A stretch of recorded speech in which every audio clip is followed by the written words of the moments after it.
Welcome to all of you. The Portrait of a Lady by Khushwant Singh. In this chapter, Khushwant Singh has tried to explain and present a portrait of her grandmother. Khushwant Singh says that her grandmother was like other grandmothers. My grandmother, like everybody's grandmother. He says कि मेरी जो दादी थी वो बाकी जैसे और लोगों की दादी होती हैं वैसे ही थी. Was an old woman, एक वृद्ध lady. She had been old and wrinkled for 20 years that I had known her. यानी जब से राइटर जानता है अपनी दादी को, देखा है, वो वैसे ही दिखती है. Old, wrinkled face. People said that she had once been young and pretty and had even had a husband. लोगों का कहना है कि दादी जब यंग थी तो बहुत सुंदर थी और उनके भी हस्बैंड थे. But that was hard to believe. लेकिन राइटर कहता है कि ये यकीन करने लायक नहीं है क्योंकि दादी जैसी अभी दिखती है. उनका जो चेहरा है बिल्कुल अगली, रिंकल्ड फेस, बैड लुकिंग, यानी जो पूरा जो स्किन है वो सिकुड़ा हुआ, झुर्रीदार चेहरा. तो कोई भी यकीन नहीं करेगा कि ये लेडी कभी सुंदर भी रही होगी और इनके भी हस्बैंड रहे होंगे. My grandmother's portrait hung above the mantelpiece in the drawing room. दादाजी का जो पिक्चर है वो टंगा हुआ है दीवार में, मेंटल पीस में, ड्राइंग रूम में. ही वोर अ बिग टर्बन. दादाजी जो थे वो एक बड़ा सा पगड़ी पहनते थे. And loose fitting clothes. उनके कपड़े जो होते थे लूज होते थे, ढीले ढाले. His long white beard. और उनकी जो दाढ़ी होती थी वो बहुत सिल्की वाइट, यानी सफ़ेद होता था पूरा. Covered the west part of his bird chest. यानी पूरे उनके बॉडी में, चेस्ट में भी बाल जो थे वो घने थे, पूरे बॉडी को कवर किया हुआ. And he looked at least 100 years old. और दादाजी को देख के लगता है कि वो कम से कम 100 ईयर्स के तो होंगे, यानी बहुत ही ज़्यादा old. He did not look the sort of person who would have a wife और चिल्ड्रेन.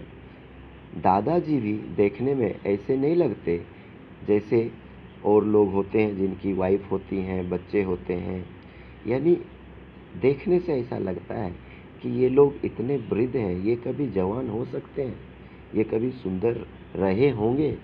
यानी यहाँ राइटर इस स्टोरी के ज़रिए, पोर्ट्रेट के ज़रिए हमें समझाना चाहता है कि उम्र जब ढल जाता है तो लोग ऐसा, उनका लुक हो जाता है कि कोई यकीन नहीं कर सकता कि ये कभी जवान भी होंगे, सुंदर भी रहे होंगे, हैंडसम रहे होंगे, ब्यूटीफुल रहे होंगे. He looked as if he could only have lots and lots of children. यानी फोटो देखकर राइटर को ऐसा लगता है कि दादाजी कभी यंग नहीं रहे होंगे, वो शुरू से ही ऐसे ही वृद्ध रहे होंगे और इनके कभी बेटे नहीं होंगे, ओनली ग्रैंडसन्स होंगे, यानी सिर्फ नाती पोते होंगे, बेटे नहीं होंगे. As for my grandmother being young and pretty. The thought was almost revolting. जिस तरह से दादी जी के बारे में अगर राइटर कहता है कि अगर मैं दादी के यंग होने का और सुंदर होने की बात कहूँ तो ये एक तरह से अजीब लगता है, एक तरह का स्वप्न लगता है या एक कल्पना की बातें हैं. She often told us of the games she used to play as a child. दादी अक्सर मुझे बताया करती थी अपने गेम के बारे में जो बचपन में वो खेला करती थी. बचपन में वो जो खेल खेलती थी, बहुत सारे games. that seemed quite absurd and undignified on her part, and we treated it like the fables. लेकिन दादी के उन कहानियों को बारे में सुनकर हमें यकीन नहीं होता है, हमें तो वो कोई फेबल यानी परियों की कहानी जैसा लगता है। Of the prophets she used to tell us, जो प्रॉफिट्स हमें बताया करते थे। प्रॉफिट्स यानी कि कह सकते हैं एक तरह के संत, साधु संत, सन्यासी लोग जो बताते थे, उसी तरह का कहानी जैसा लगता है।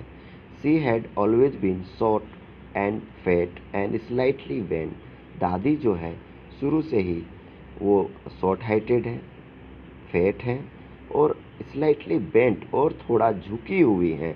हर face was a criss cross of wrinkle running from everywhere to everywhere, यानी उनके जो बाल हैं वो बिखरा हुआ है और पूरा जो चेहरा है वो रिंकल्ड है, क्रिस क्रॉस यानी जैसे झुर्रीदार, पूरा चेहरा में जैसे लगता है कि लाइनिंग लाइनिंग कोई मार्क बना हुआ हो। Everywhere, no we were certain she had always been as we had. तो राइटर यहाँ पे कहता है कि शायद दादी कभी भी यंग नहीं रही होगी, यानी राइटर यहाँ पे कह रहा है कि दादी बिल्कुल वैसे ही होगी जैसा कि मैं बचपन से देख रहा हूँ। ओल्ड और रिंकल्ड फेस, झुकी हुई, झुक के चलती थी हमेशा। Old, so terribly old that she could not have grown older and had stayed at the same age for 20 years। Writer ऐसा कहता है कि शायद दादी शुरू से ही ऐसी ही रही होगी, वो कभी यंग नहीं रही होगी। जब से मैंने देखा है दादी को, मुझे वैसा ही वो दिखी है। तो यानी राइटर यहाँ पे अपने दादी का एक चेहरा जो मन में बसा हुआ है उसको एक्सप्लेन कर रहा है। She could never have been pretty, writer बार बार कहता है कि दादी कभी सुंदर नहीं रही होगी। But she was always beautiful, लेकिन वो भले ही देखने से सुंदर नहीं रही, लेकिन उसका जो मन है सच में सुंदर है। दादी भले दिखने में वृद्ध लगे, अगली बदसूरत लगे, लेकिन दादी का जो मन है वो बहुत ही सुंदर है शुरू से, जैसा मैं जानता हूँ। She hobbled about the house in spotless white with one hand resting on her waist to balance her stoop and other telling the beats of her rosary.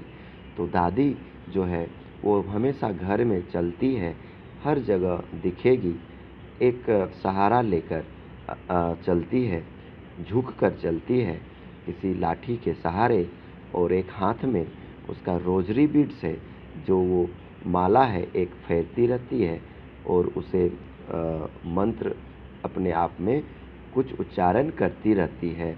Her silver locks where scattered अनटाइडीली, उनके जो बाल हैं बिल्कुल सफ़ेद चांदी की तरह चमकीले बिखरे हुए हैं। ओवर हर पेल पकड़ फेस, यानी उनका जो चेहरा है पीला पड़ गया है ओल्ड होने की वजह से, और उसमें बिखरे हुए हैं बाल। And her lips constantly moved in inaudible prayer, और अपने मन में वो कुछ न कुछ मंत्र उच्चारण करती रहती है, एक तरह का प्रार्थना करती रहती है। यस, शी वॉज ब्यूटीफुल, हाँ वो सुंदर थी, राइटर कह रहा है, मन से सुंदर थी। दादी भले चेहरा सुंदर नहीं था दादी का, लेकिन वो मन से सुंदर थी और है। She was like the winter landscape in the mountain, दादी दिखने में बिल्कुल उस लैंडस्केप की तरह दिखती है जो विंटर सीजन में बिल्कुल पवित्र साफ सुथरा दिखता है।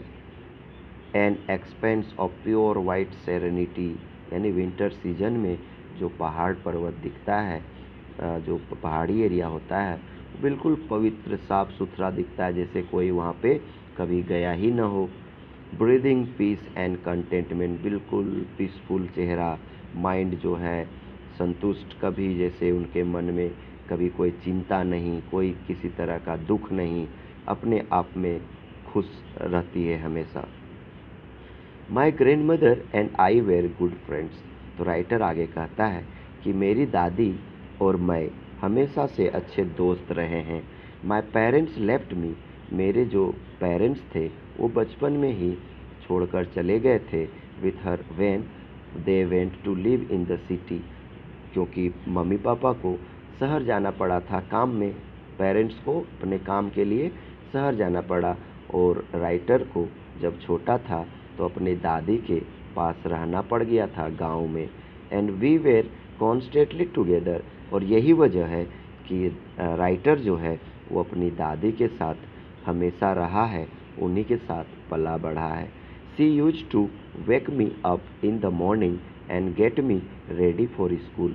दादी ही थी जो राइटर को बचपन से कपड़े पहनाती थी, उसे नहलाती थी, उसका हर काम करती थी, स्कूल के लिए तैयार करती थी। She said her morning prayers in a monotonous sing song while she bathed. जब भी वो स्नान करती थी तो अपने मन में सुबह सुबह हर रोज वही मंत्र उच्चारण करती थी मन ही मन। And me in the hope that I would listen and get to know it by heart. और दादी इसलिए वो मंत्र उच्चारण करती थी कि मैं उसे सुनूं और उसे याद कर लूं। I listen because I loved her voice. मैं सुनता था दादी के उन मंत्र को। क्यों? क्योंकि मुझे वो अच्छा लगता था। But never bother to learn it. लेकिन मैंने कभी उसे दिल से या मन से सीखने का प्रयास नहीं किया। Then she would fetch my wooden slate which she had already washed and plastered with yellow chalk. तभी दादी मेरे लिए उस लकड़ी का जो स्लेट है जिस पे मैं बचपन में लिखा करता था उसे लेकर आती है, जो वो प्लास्टर करके रखी है और येलो चौक से लिखी हुई है। A tiny earthen ink pot. और मिट्टी के बर्तन में इंक का एक पॉट है। And a red pen. और एक रेड पेन है। Tie them all in a bundle. इस सब सारे चीज़ों को एक बंडल में वो बांध के रखती थी मेरे लिए। And hand it to me. और वो मुझे ला के देती थी जब मैं पढ़ने के लिए जाता था या बैठता था। After a breakfast of a thick, यानी अच्छा सा नाश्ता करने के बाद स्टेल चपाती, अपने साथ वो बासी जो रोटियां होती थी, जो चपाती होती थी विथ अ लिटिल बटर, जिसमें बहुत कम बटर लगा हुआ रहता था। And sugar spread. और उसमें चीनी डाला हुआ। Spread on it. We went to school. और हम लोग साथ में स्कूल जाते थे। दादी मेरे साथ जाती थी। She carried several steel chapatis with her for the village dogs. दादी अपने साथ कुछ चपाती लेके चलती थी, वही बासी जो चपाती होती थी अपने साथ लेके जाती थी, क्योंकि वो जो रोड में जो डॉग्स होते थे उनको खिलाती थी। My grandmother always went to school with me because the school was attached to the temple. दादी जो थी मेरी वो हमेशा मेरे साथ स्कूल जाती थी। क्यों? क्योंकि मेरा जो स्कूल था एक मंदिर के सामने था, उससे जुड़ा हुआ था। तो मैं स्कूल जाता था और दादी उस मंदिर में जाकर घंटों बैठी रहती थी। तब तक बैठी रहती थी जब तक मेरा स्कूल ऑफ नहीं हो जाता था, छुट्टी नहीं हो जाती थी। The priest taught us the alphabet. वहाँ पे जो प्रिस्ट होते थे मंदिर में वो हमें अल्फ़ाबेट सिखाते थे। And the morning prayer. और सुबह सुबह का प्रेयर भी सिखाते थे। While the children sat in rows on either side. सारे जो बच्चे होते थे एक लाइन से बैठे होते थे ऑफ द बरांडा, बरांडा में, मंदिर के बरांडा में। Singing the alphabet. और बच्चे अल्फ़ाबेट को एक सुर में गाते थे, एक तरह से रिदम में गाते थे। और the prayer in a chorus. और जो प्रार्थना होता था जो प्रेयर होता था उसको भी एक कोरस, एक धुन में, एक लय में गाते थे। My grand mother said in side reading the scriptures, और दादी मंदिर में ही बैठी रहती थी और पढ़ा करती थी कुछ धार्मिक किताबें। When we had both finish, जब हम दोनों का काम हो जाता था, मेरा पढ़ाई कंप्लीट हो जाता था और दादी का स्क्रिप्चर, धार्मिक किताबें पढ़ ली होती है, we would walk back together, और हम लोग फिर वापस दोनों साथ में घर आते थे।